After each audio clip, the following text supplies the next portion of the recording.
Dipersilahkan untuk Pastor Antonius Doni untuk waktu dan tempatnya. Selamat malam untuk Bapak, Ibu, dan saudara-saudari sekalian. Ini waktu Indonesia ya. Jadi selamat malam untuk kita semua. Saya nama lengkapnya Romo Antonius Doni, SVD. Saat ini bekerja di Zambia, Afrika. Mungkin kalau teman-teman lebih familiar dengan negara Zimbabwe. Zimbabwe dan Zambia itu dulu satu negara, lalu kemudian memisahkan diri jadi masing-masing negara.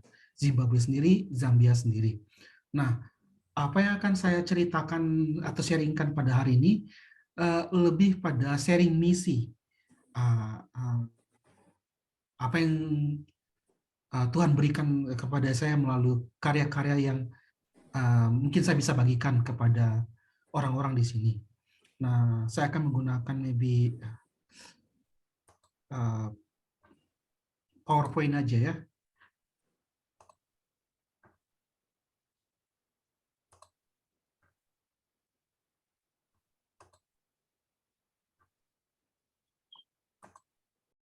Oke, sesuai dengan tema kita, Duta Cinta, seperti yang saya katakan, lebih pada sharing misi, apa yang saya kerjakan di Afrika, dan di Zambia secara khusus. Nama lengkap saya Antonius Doni SVD, lalu asal saya dari Pontianak, lalu saya ditabiskan Pontianak 10 Januari 2016, lalu misi pertama saya Zambia. Nah, sebagai SVD, ketika saya melamar untuk mendapatkan tempat misi, saya diberi keleluasaan untuk memilih negara, berdasarkan benua, atau berdasarkan bahasa. Nah, saya memilih berdasarkan negara. Nah, kebetulan saya lebih cenderung untuk memilih negara-negara Afrika. Nah, negara yang pertama saya pilih itu adalah Zambia, lalu ini kemudian adalah Kenya, dan yang terakhir adalah Tanzania. Sebenarnya negara itu berdekatan. Lalu kenapa saya pilih Afrika? Secara khusus Zambia. Itu sebenarnya gara-gara hal sederhana. Karena saya senang nonton Discovery Channel. Nah, banyak hal-hal seperti ini saya lihat, wah, kayaknya asik nih di sana. Itulah kenapa saya memilih Afrika. Nah, pemandangan seperti ini yang membuat saya tertarik untuk bekerja di sana. Tetapi tidak hanya itu, ada pertimbangan strategis yang saya pilih. Afrika itu daerah misi baru. Masih muda, dan kalau mau jujur, banyak agama-agama seperti ya, Muslim juga banyak datang, sekarang mulai menyebar banyak. Jadi tempat misi yang baru. Nah, kenapa saya tidak memilih Eropa? Eropa itu sudah established, sudah tertata rapi. Kalau sudah tertata rapi, kita nggak bisa berbuat banyak sebenarnya. Itu yang kenapa saya memilih Afrika. Lalu kalau Amerika Selatan, Amerika Utara, itu juga sudah established, sudah well established. Jadi saya berpikir lebih baik di Afrika, mulai dari baru.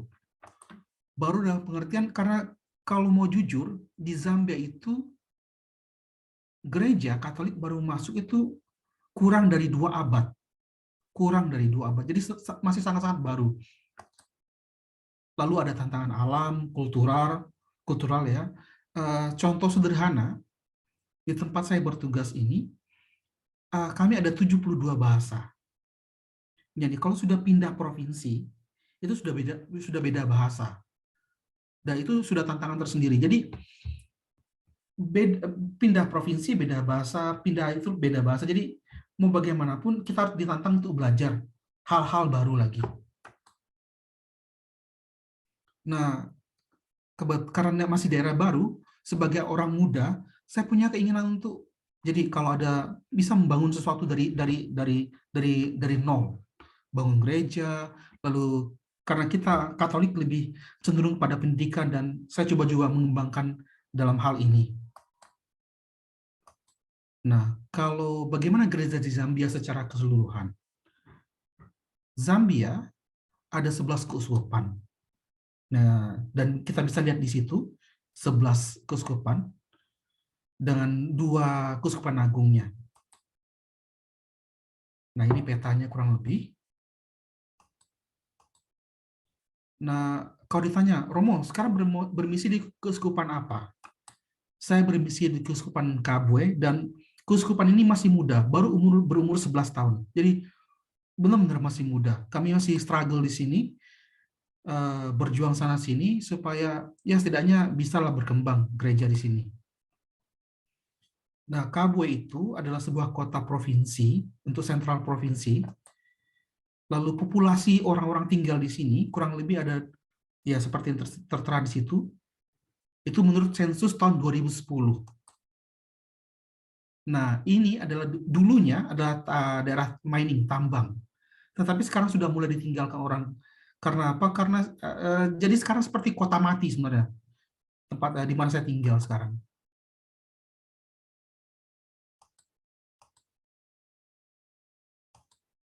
Nah, saya bekerja di paroki Santo MEB Saint Charles Luangga. Lalu ini logonya. Lalu saya saat ini sebagai pastor rekan. Pastor parokinya adalah orang Brazil. Lalu sekarang pertanyaannya, Romo kira-kira ngurusin apa nih sebagai pastor rekan situ? Nah, di sekolah kami punya 2 sekolah. Kami bangun sekolah di sini, satu di paroki pusat, satu di stasi. Lalu ngurus hal-hal paroki juga. Lalu karena kami juga masih lagi sedang bangun gereja di pusat, sama di gereja di stasi juga lagi dibangun sekarang.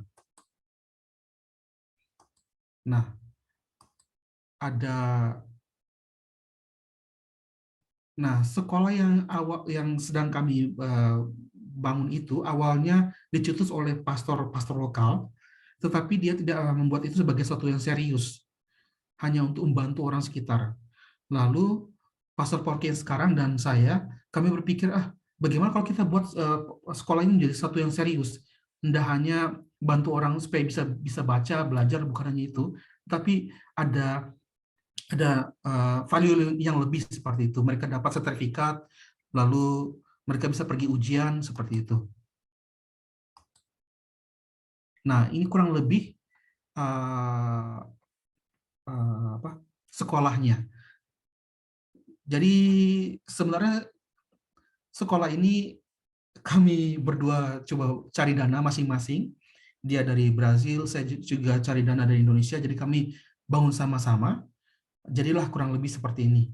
Saat ini sampai dari kayak model kita mungkin playgroup sampai kelas 3 saat ini. Nah, mungkin kalau mau lebih jelas apa yang sedang terjadi di sekolah, kita mungkin bisa lihat sekilas ya.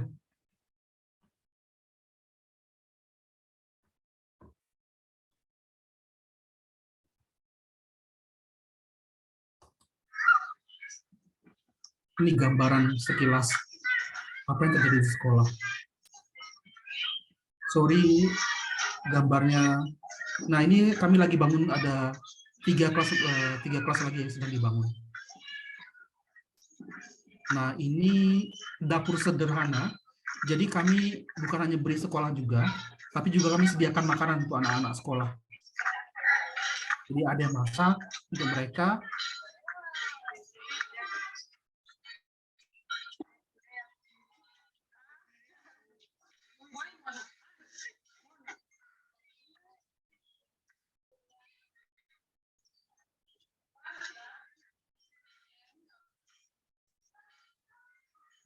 Toiletnya,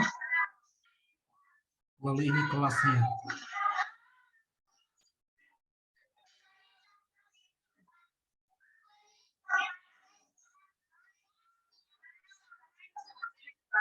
Nah, sebenarnya mereka lagi persiapan untuk Independence Day.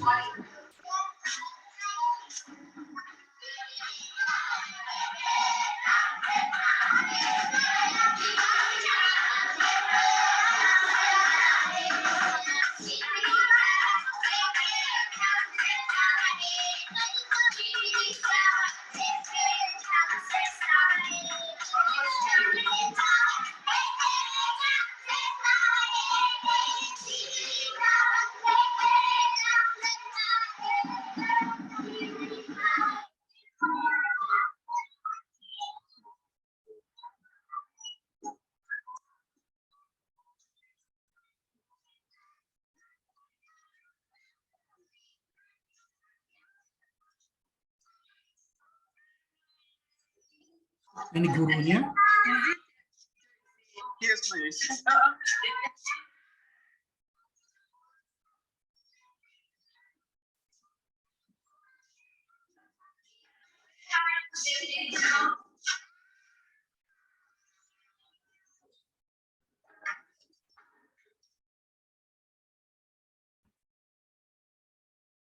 Lalu kami juga berupaya memperkenalkan komputer kepada mereka. Romo Pastor Paroki itu dapat donasi beberapa komputer dari kedutaan, lalu inilah yang kami buat.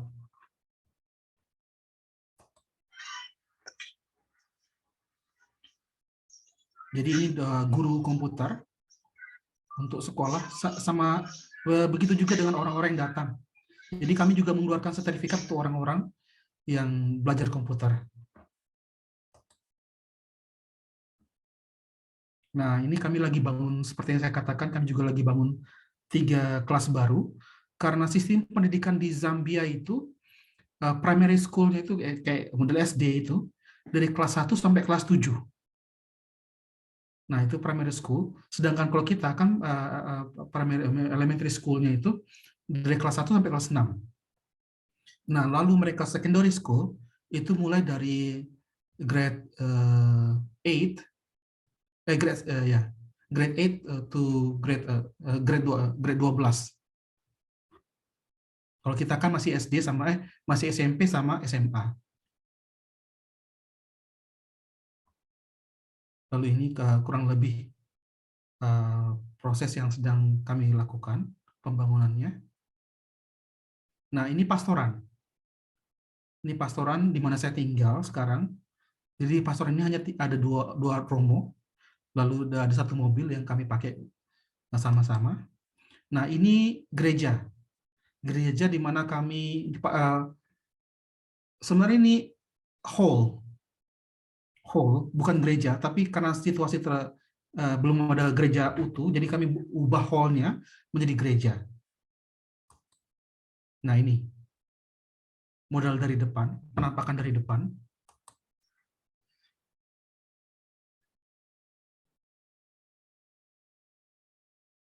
Nah, seperti saya katakan sebelumnya, kami juga sedang membangun gereja. Nah, kurang lebih inilah yang sedang kami kerjakan sekarang. Nah, ini dari depan, penampakan dari depan.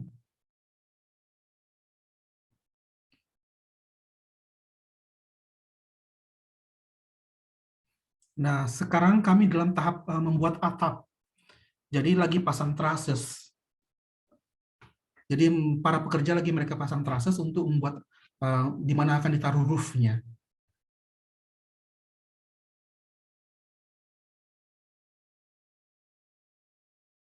Nah, ini mimpi kami. Akan jadi seperti ini kurang lebih. Rencananya seperti itu, kurang lebih seperti ini gerejanya. Kalau jadi akan jadi seperti ini. Nah, kami juga punya sekolah. Jadi bagaimana pendanaan untuk bangun gereja, untuk bangun sekolah? Sebagian dari contoh kami cari dana dari rumah juga dari negara masing-masing, kayak Brazil, Indonesia.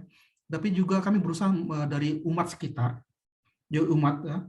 Lalu kami juga punya sekolah. Jadi sekolah itu juga memberikan sumbangsi beberapa untuk membangun gereja. Lalu kami juga punya toko paroki. Toko paroki ini juga setiap bulan memberikan sumbangsi. Jadi ya cukup lumayan. Jadi inilah yang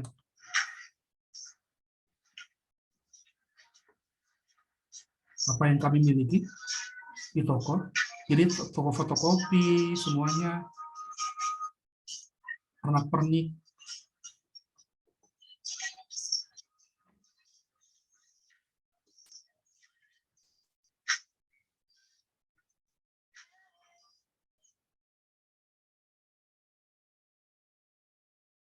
Lalu pertanyaan, apa tantangan bermisi di Zambia? Ada banyak bahasa. Jadi kalau saya pindah ke provinsi yang lain, saya harus belajar lagi bahasa lokal. Walaupun bahasa utamanya adalah bahasa Inggris, tetapi mau tidak mau saya harus belajar bahasa lokal lagi. Karena apa? Karena untuk misa ada dua misa, misa bahasa Inggris sama misa bahasa lokal. Dan orang lebih cenderung untuk menghadiri misa bahasa lokal. Dan karena itu, karena ada banyak provinsi, ada banyak bahasa, ketika saya bekerja di tempat yang lain, tantangannya adalah bahasa. Harus belajar bahasa baru. Budaya otomatis. Nah, soal keamanan. Keamanan juga, ya ada cerita miris. Ketika saya datang pertama kali Zambia, saya sempat dirampok. Jadi baru turun dari bandara, turun dari airport, lalu mau ke arah ke rumah, kami singgah untuk di mall sebentar. Nah, saat di mall itulah barang-barang saya diambil semuanya. Itu salah satu contoh. Nah, tapi untungnya teman-teman di misi masih bantu saya, jadi orang tua juga kirim sesuatu, jadi nggak terlalu bermasalah bagi saya. Tapi contoh keamanan juga ya cukup riskan. Lalu 2 tahun yang lalu itu sempat kami dirampok di paroki. Jadi alat-alat band, toko dibongkar, lalu kemudian save uang paroki itu diangkat, uang hilang semua itu pernah saya alami, paroki alami. Jadi cukup agak riskan, tapi ya pilihan hidup. Ya seperti ya ini contoh kasih. Apa yang membuat saya senang bermisi di Afrika? Ya budayanya. Kurang lebih seperti kita sebenarnya. Ya manusianya. Karena sebelumnya saya senang nonton Discovery Channel, sebenarnya saya senang mengamati alam. Saya senang alamnya. Itulah kenapa saya senang bermisi di Afrika. Lalu ini bahasa daerahnya untuk mengatakan terima kasih. Natetela Bukoy. Saya kira segini saja sharing saya. Terima kasih banyak.